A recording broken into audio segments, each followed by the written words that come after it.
Kita mengharapkan dokumen ini bukan sekadar dokumen tetapi sebuah janji bangsa. Janji untuk membina masa hadapan di mana setiap wanita Malaysia berdiri sama tinggi, berlari sama laju dengan sesiapa pun. Indeks Jurangan Gender Malaysia atau MGGI tahun 2023 merekodkan skor pencapaian wanita adalah lebih tinggi berbanding lelaki iaitu 1.071. Namun, laporan survei tenaga buruh 2023 merekodkan kadar penyertaan wanita dalam tenaga buruh adalah masih rendah iaitu sebanyak 56.2% berbanding lelaki 82.3%. Selain itu, wanita menghabiskan 63.6% lebih banyak masa untuk kerja penjagaan tidak berbayar berbanding lelaki walaupun kedua-duanya memperuntukkan masa yang sama untuk kerja berbayar.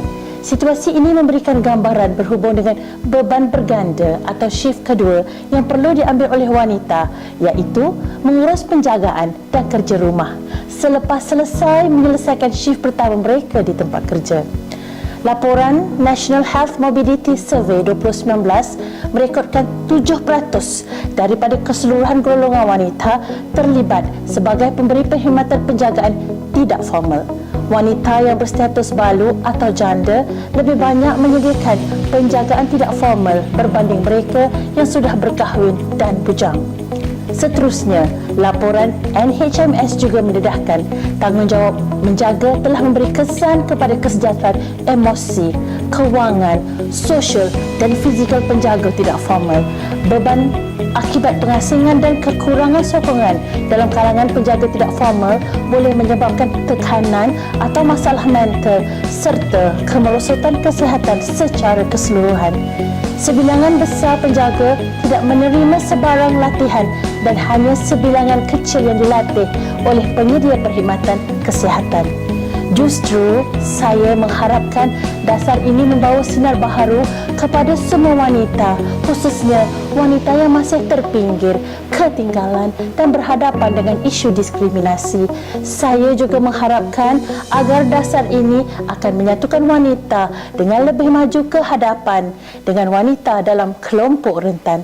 Dasar yang menterjemah semangat women support women dan empowered women empower others. Kami bukan sekadar pelaksana tetapi jantung yang memastikan setiap inisiatif sampai ke sasaran dengan dampak nyata. Jabatan Pembangunan Wanita akan terus memainkan peranan teras sebagai pemacu dasar ini iaitu sebagai policy entrepreneur, advocator dan referral dengan pendekatan whole of the nation di bawah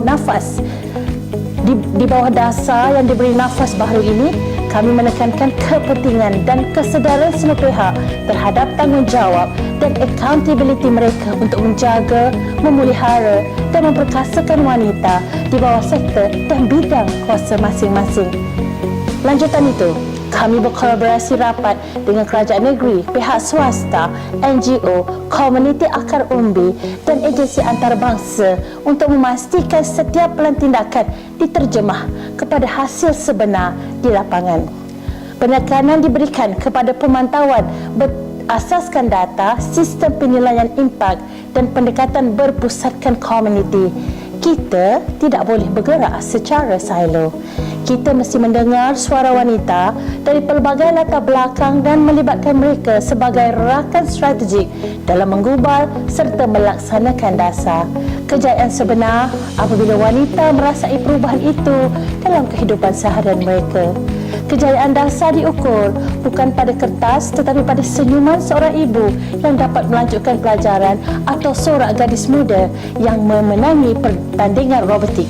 Kepada semua wanita Malaysia, jabatan ini adalah suara dan wadah anda. Bersama, kita bukan hanya merancang dasar tapi mencipta sejarah di mana martabat wanita menjadi asas kemegahan negara.